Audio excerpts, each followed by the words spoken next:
Bonjour à toutes et à tous, c'est moi Janika et aujourd'hui on se retrouve pour une nouvelle vidéo. Je saurais peut-être me calmer avec l'hyperactivité.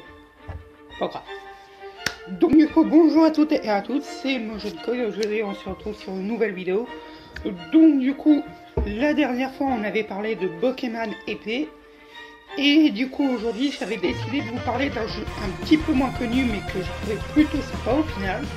Je parle bien entendu de Giana Sister. Alors, Giana Sister, qu'est-ce que c'est? Enfin, je vais préciser, non, c'est mieux que je parle de la série en premier. Alors, Giana Sister, qu'est-ce que c'est? Alors, c'est une série de jeux de plateforme plutôt assez sympa, assez, comment je pourrais dire, coloré, bien qu'elle a connu des débuts difficiles sur Commodore 64, donc avec The Great Giana Sister. Donc, le jeu, le seul problème, c'était un plagiat de Mario. Et franchement, je trouve que le titre est mérité, bien que ça a rajouté quelques trucs en plus, mais c'était vraiment minime comparé à toute la refonte qu'il y avait de Mario. Il y a même eu des modes de Mario comme quoi qui essayaient d'inclure Giana Sister dans Mario. C'est bizarre dit comme ça. Bref.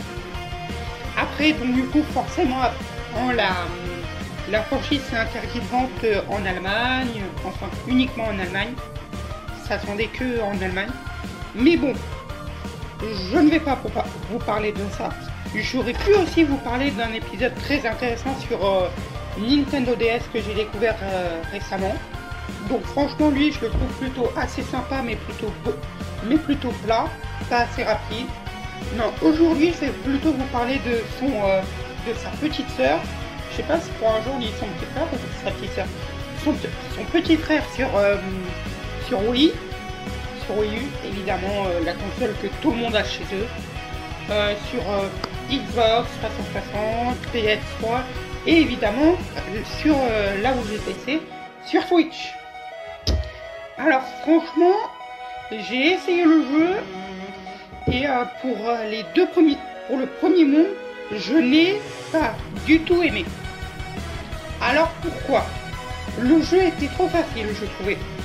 Mais vu que la difficulté commence à monter petit à petit, forcément ça commence à changer. Donc le but du jeu, c'est un jeu de plateforme. On contrôle soit Giana, soit Giana. Donc on peut switcher entre les deux en utilisant les gâchettes. Ce que je trouve assez astucieux. Giana, elle peut faire des pirouettes planées.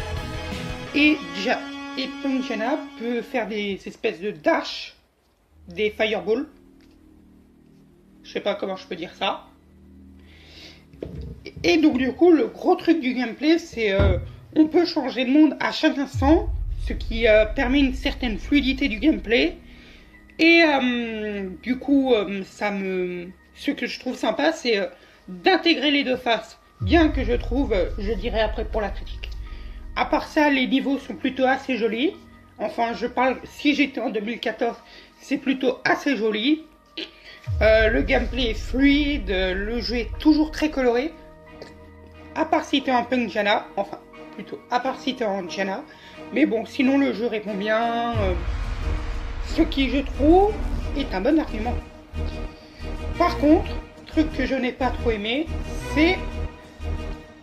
Comment je pourrais le formuler, truc que je n'ai pas trop aimé, c'est franchement justement le fait de tout le temps devoir switcher. D'un coup tu passes à l'univers hyper dark, d'un coup tu passes à un univers tout mignon. Ce que je trouve pas du tout logique.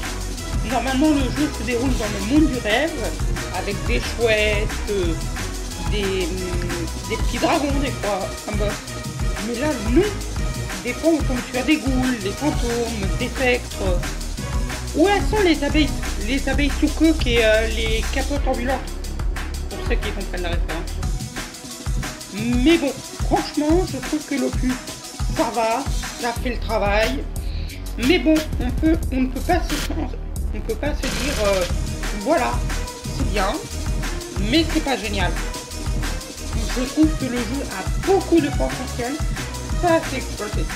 Je ne sais pas s'il va y avoir un autre opus qui va sortir, je pense que Genesis Twist and Ring a ouvert des portes. Il ne reste plus qu'à Black Forest Games de les ouvrir ou de les fermer. C'est eux qui voient. Donc du coup, pour ce joli petit test sur Genesis Twist and Dreams, je mettrai un 6,5. Alors franchement, il a beaucoup trop de défauts. Des fois, tu as des bugs. Les niveaux sont des fois beaucoup trop répétitifs.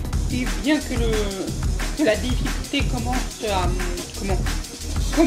à se faire sentir. Et aussi, et surtout, gros problème, c'est t'as pas assez de diversité dans les ennemis, dans les niveaux. C'est vraiment que du très classique. Mais franchement, pour 20 €, je trouve que ça reste acceptable. Dites-moi ce que vous en pensez dans les commentaires. Like la vidéo, abonnez-vous. Ciao tout le monde, c'était Mocho Nico.